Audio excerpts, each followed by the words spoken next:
La Fundació Armateria agrupa profesionales del sector de los oficios tradicionales y artesanos, el arte, la arquitectura y la construcción.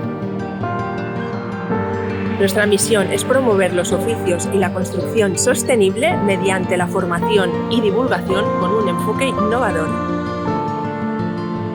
Proponemos fomentar la creatividad como fuerza impulsora.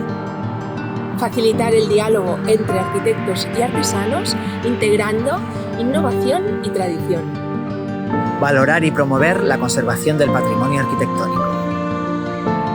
Descubrir, aprender y construir un futuro sostenible, inclusivo y con belleza.